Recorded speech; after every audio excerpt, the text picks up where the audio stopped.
I'd like to tell you about the strangest secret in the world. Not long ago, Albert Schweitzer, the great doctor and Nobel Prize winner, was being interviewed in London, and a reporter asked him, "Doctor, what's wrong with men today?" The great doctor was silent a moment, and then he said, "Men simply don't think." And it's about this that I want to talk with you.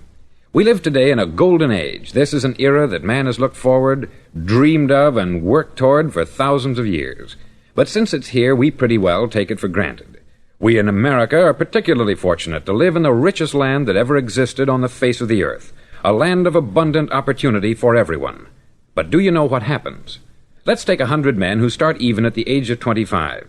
Do you have any idea what will happen to those men by the time they're 65? These 100 men who all start even at the age of 25 believe they're going to be successful. If you asked any one of these men if he wanted to be a success, he'd tell you that he did. And you'd notice that he was eager toward life, that there was a certain sparkle to his eye, an erectness to his carriage, and life seemed like a pretty interesting adventure to him. But by the time they're 65, 1 will be rich, 4 will be financially independent, 5 will still be working, 54 will be broke. Now think a moment.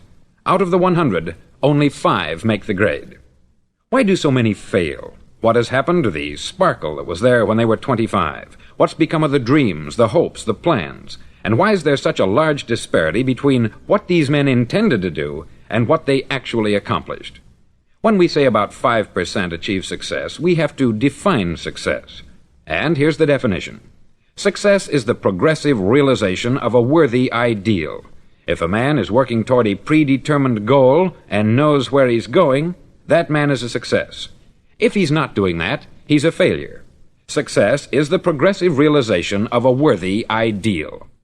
Rollo May, the distinguished psychiatrist, wrote a wonderful book called Man's Search for Himself.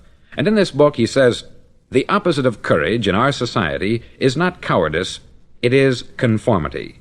And there you have the trouble today.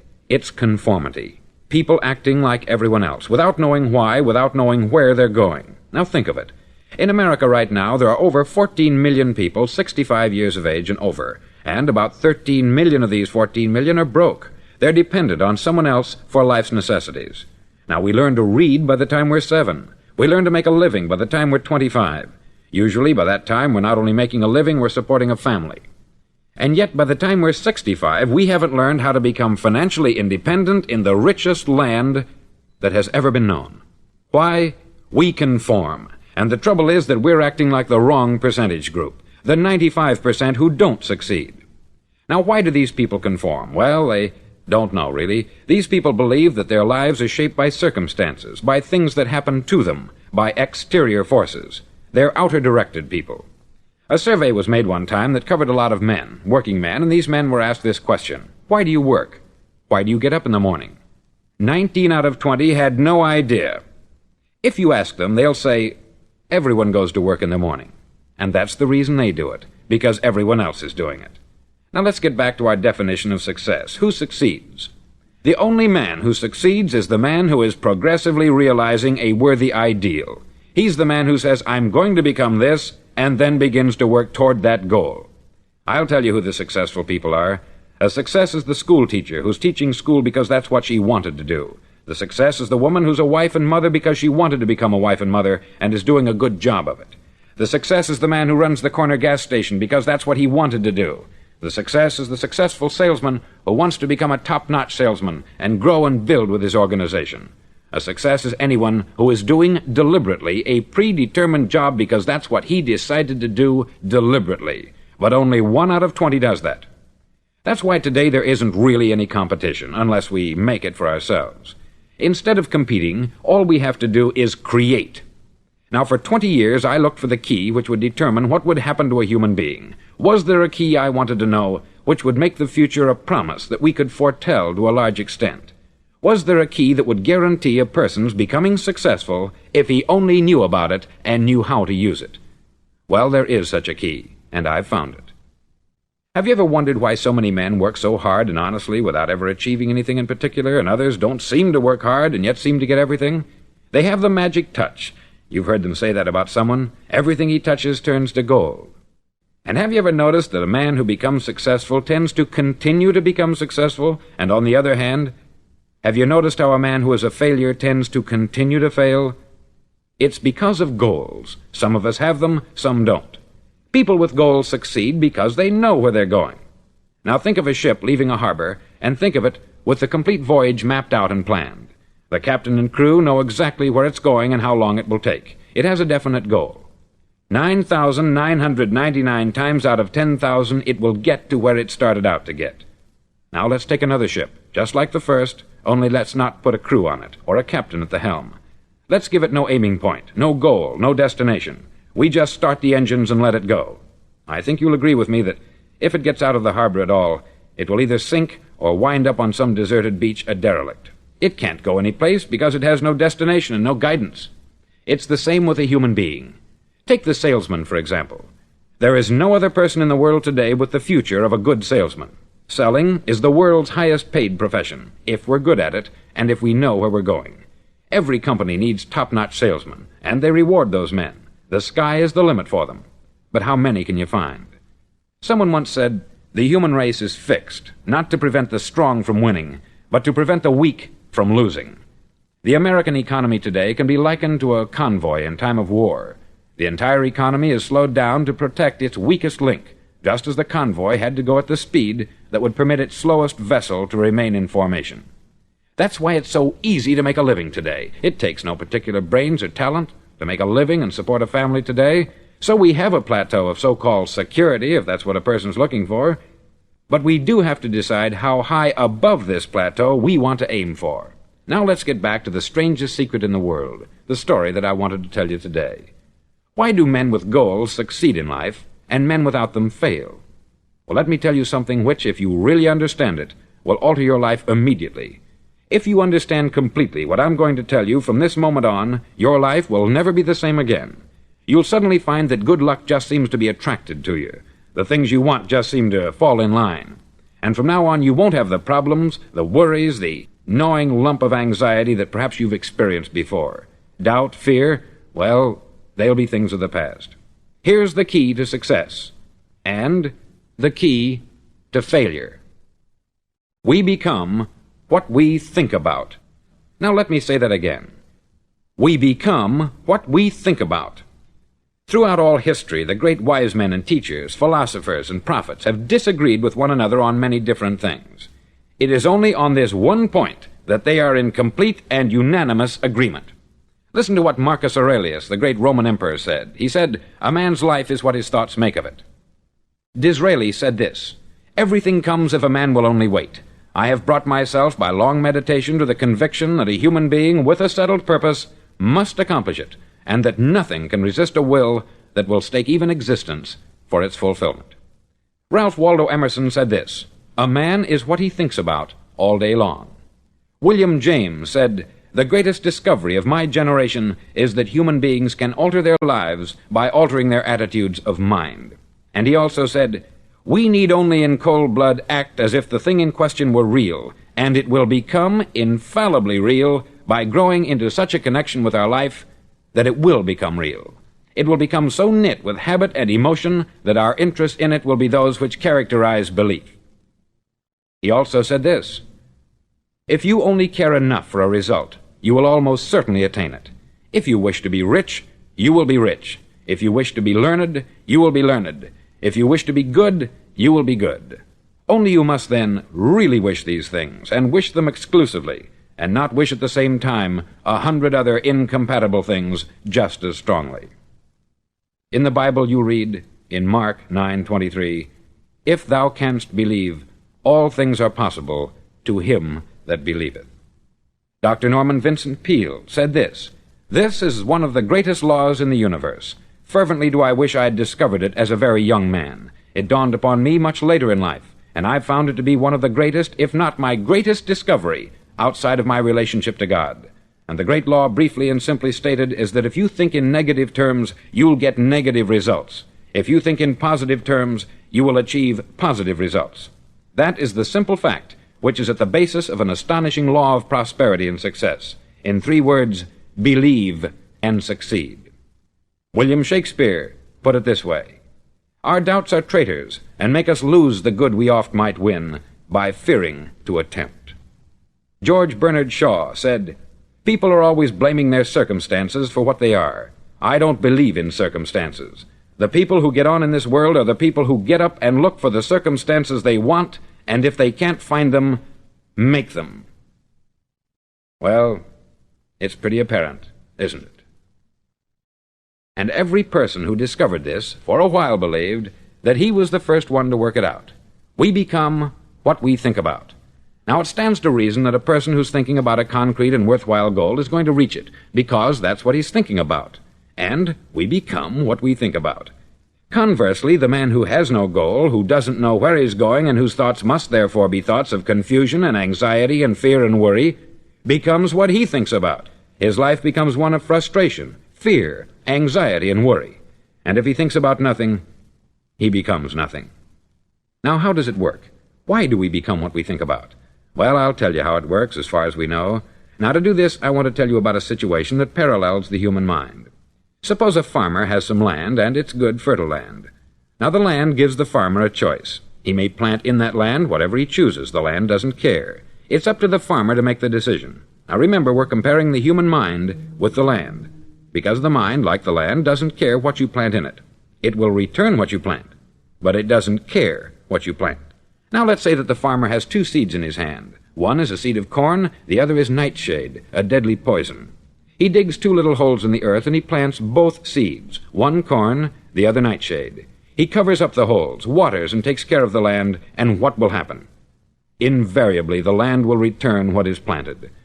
As it's written in the Bible, "As ye sow, so shall ye reap."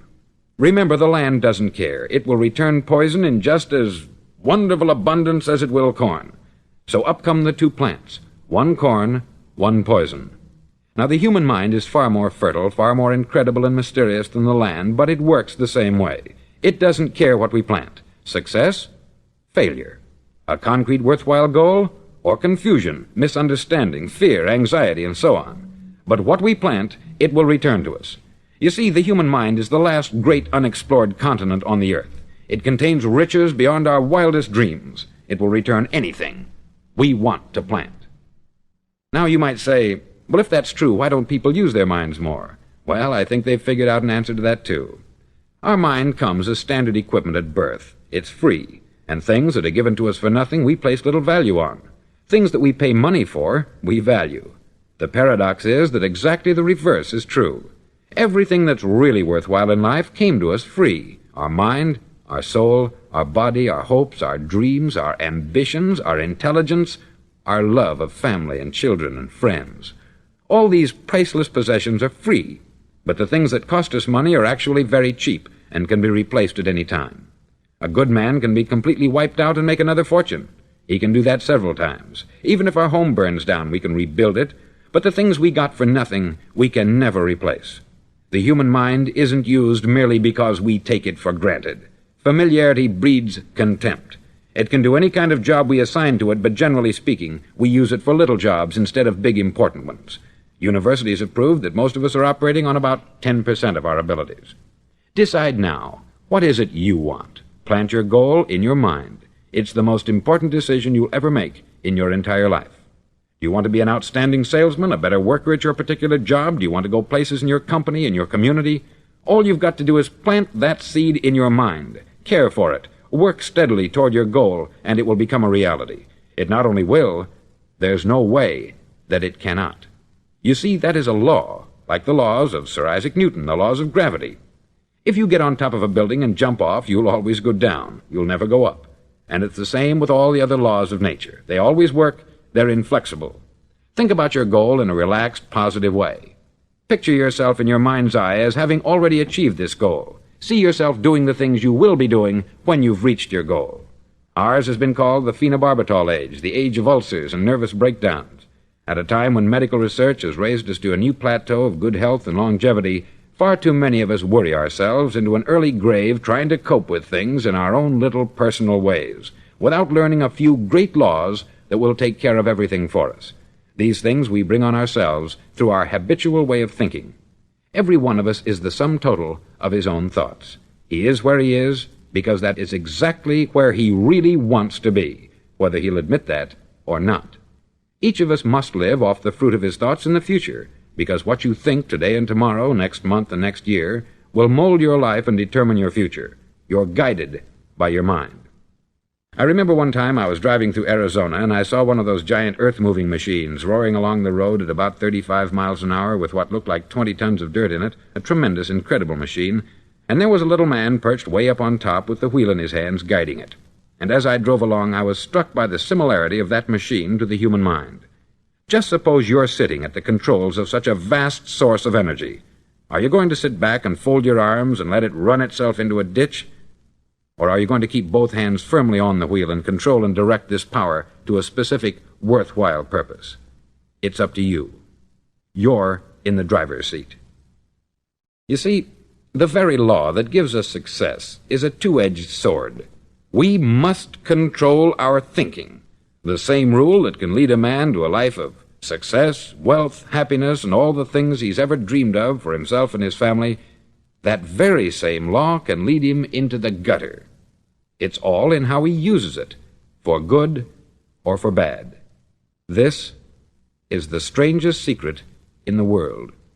Now, why do I say it's strange, and why do I call it a secret? Actually, it isn't a secret at all. It was first promulgated by some of the earliest wise men, and it appears again and again throughout the Bible. But very few people have learned it, understand it. That's why it's strange, and why, for some equally strange reason, it virtually remains a secret. I believe that you could go out and walk down the main street of your town and ask one man after another what the secret of success is, and you probably wouldn't run into one man in a month who could tell you. Now, this information is enormously valuable to us, if we really understand it and apply it. It's valuable to us not only for our own lives, but the lives of those around us, our family, employees, associates, and friends. Life should be an exciting adventure. It should never be a bore. A man should live fully, be alive. He should be glad to get out of bed in the morning. He should be doing a job he likes to do because he does it well. One time I heard Grove Patterson make a speech, the editor-in-chief of the Toledo Daily Blade, and as he concluded his speech, he said something that I've never forgotten. He said something like this: "My years in the newspaper business have convinced me of several things, among them that people are basically good, and that we came from someplace, and we're going someplace. So we should make our time here an exciting adventure. The architect of the universe didn't build a stairway leading nowhere." And the greatest teacher of all, the carpenter from the plains of Galilee, gave us the secret time and time again. As ye believe, so shall it be done unto you. I've explained the strangest secret in the world and how it works. Now I want to explain how you can prove to yourself the enormous returns possible in your own life by putting this secret to a practical test. I want you to make a test that will last 30 days. Now, it isn't going to be easy. If you'll give it a good try, it will completely change your life for the better. Back in the 17th century, Sir Isaac Newton, the English mathematician and natural philosopher, gave us some natural laws of physics which apply as much to human beings as they do to the movement of bodies in the universe. Now, one of these laws is that for every action, there is an equal and opposite reaction. Simply stated, as it applies to you and me, it means we can achieve nothing without paying the price. The results of your 30-day experiment will be in direct proportion to the effort you put forth. To be a doctor, you must pay the price of long years of difficult study. To be successful in selling, and remember that each of us succeeds to the extent of his ability to sell, selling our families on our ideas, selling education in schools, selling our children on the advantages of living the good and honest life, selling our associates and employees on the importance of being exceptional people, to, of course, the profession of selling itself. But to be successful in selling our way to the good life, we must be willing to pay the price. Now, what is that price? Well, it's many things. First, it's understanding emotionally, as well as intellectually, that we literally become what we think about, that we must control our thoughts if we're to control our lives. It's understanding fully that, as ye sow, so shall ye reap. Secondly, it's cutting away all the fetters from the mind and permitting it to soar as it was divinely designed to do. It's the realization that your limitations are self-imposed, and that the opportunities for you today are enormous beyond belief. It's rising above narrow-minded pettiness and prejudice.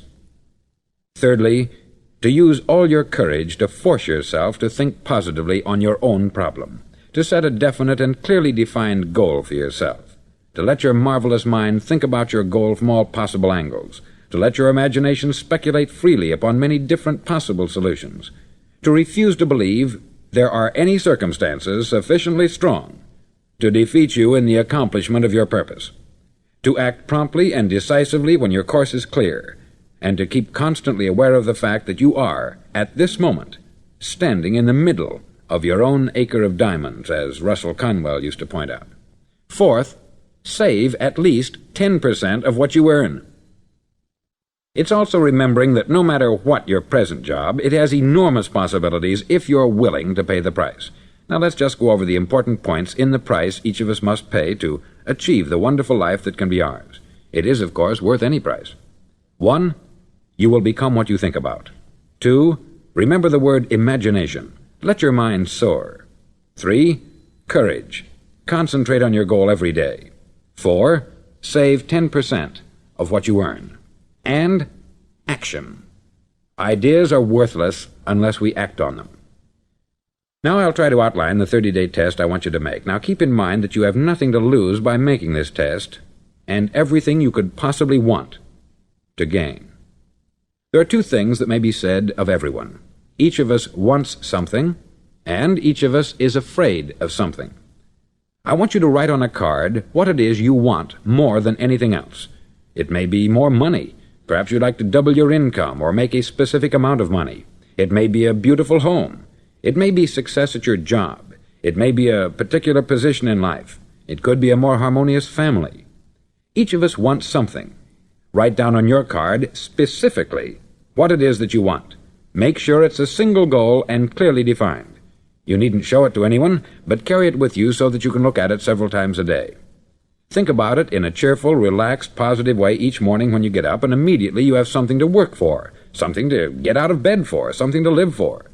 Look at it every chance you get during the day and just before going to bed at night. As you look at it, remember that you must become what you think about, and since you're thinking about your goal, you realize that soon it will be yours. In fact, it's yours really the moment you write it down and begin to think about it.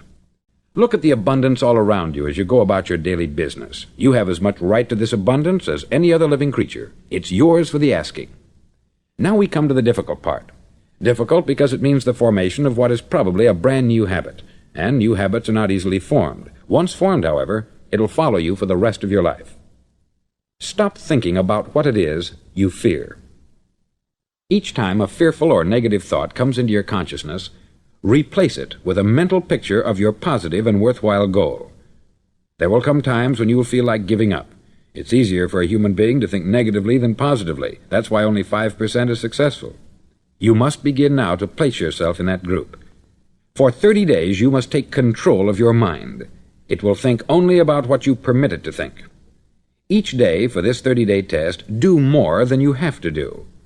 In addition to maintaining a cheerful, positive outlook, give of yourself more than you've ever done before. Do this knowing that your returns in life must be in direct proportion to what you give. The moment you decide on a goal to work toward, you're immediately a successful person. You're then in that rare and successful category of people who know where they're going. Out of every 100 people, you belong to the top 5. Don't concern yourself too much with how you're going to achieve your goal. Leave that completely to a power greater than yourself. All you have to do is know where you're going. The answers will come to you of their own accord. Remember these words from the Sermon on the Mount, and remember them well. Keep them constantly before you this month of your test. Ask, and it shall be given you. Seek, and ye shall find. Knock, and it shall be opened unto you. For every one that asketh receiveth, and he that seeketh findeth, and to him that knocketh it shall be opened. It's as marvelous and as simple as that. In fact, it's so simple that in our seemingly complicated world it's difficult for an adult to understand that all he needs is a purpose and faith. For 30 days, do your best. If you're a salesman, go at it as you've never done before, not in hectic fashion, but with the calm, cheerful assurance that time well spent will give you the abundance in return you deserve and want. No matter what your job, do it as you've never done it before for 30 days. And if you've kept your goal before you every day, you'll wonder and marvel at this new life you've found. Dorothea Brand, outstanding editor and writer, discovered it for herself and tells about it in her fine book, Wake Up and Live. Her entire philosophy is reduced to the words, act as though it were impossible to fail. She made her own test, with sincerity and faith, and her entire life was changed to one of overwhelming success. Now you make your test for 30 full days. Don't start your test until you've made up your mind to stick with it. You see, by being persistent, you're demonstrating faith. Persistence is simply another word for faith. If you didn't have faith, you would never persist. If you should fail during your first 30 days, by that I mean suddenly find yourself overwhelmed by negative thoughts, you've got to start over again from that point and go 30 more days. Gradually your new habit will form until you find yourself one of that wonderful minority to whom virtually nothing is impossible. Don't forget the card. It's vitally important as you begin this new way of living. On one side of the card, write your goal, whatever it may be. On the other side, write the words we've quoted from the Sermon on the Mount. Ask, and it shall be given you. Seek, and ye shall find. Knock, and it shall be opened unto you. Nothing great was ever accomplished without inspiration. See that during these crucial first 30 days, your own inspiration is kept at a peak. Above all, don't worry. Worry brings fear, and fear is crippling. The only thing that can cause you to worry during your test is trying to do it all yourself. Know that all you have to do is hold your goal before you. Everything else will take care of itself. Remember also to keep calm and cheerful. Don't let petty things annoy you and get you off course. Now, since making this test is difficult, some may say, well, why should I bother? Well, look at the alternative. No one wants to be a failure. No one really wants to be a mediocre individual. No one wants a life constantly filled with worry, fear, and frustration. Therefore, remember that you must reap that which you sow. If you sow negative thoughts, your life will be filled with negative things. If you sow positive thoughts, your life will be cheerful, successful, and positive. Now, gradually, you will have a tendency to forget what you've heard on this record. Play it often. Keep reminding yourself of what you must do to form this new habit.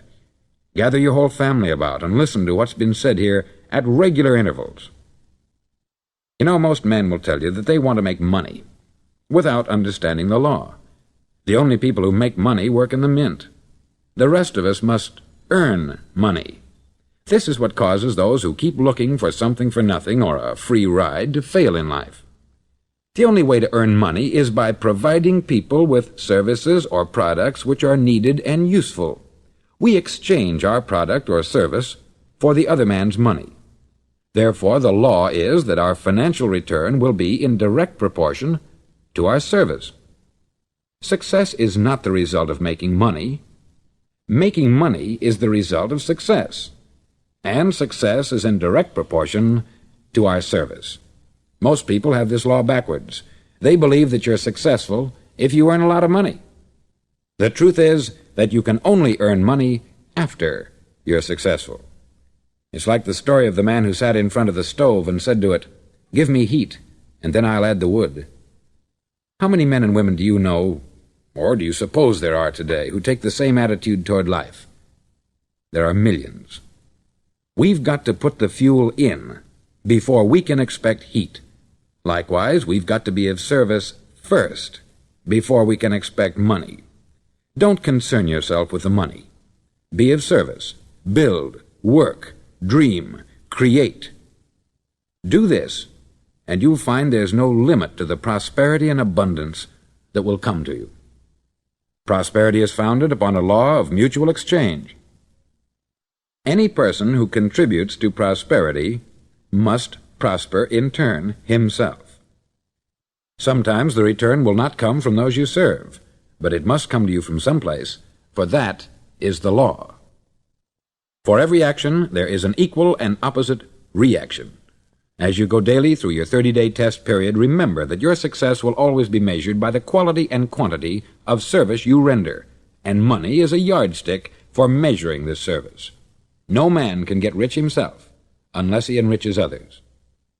There are no exceptions to a law. You can drive down any street in America and from your car estimate the service that's being rendered by the people living on that street.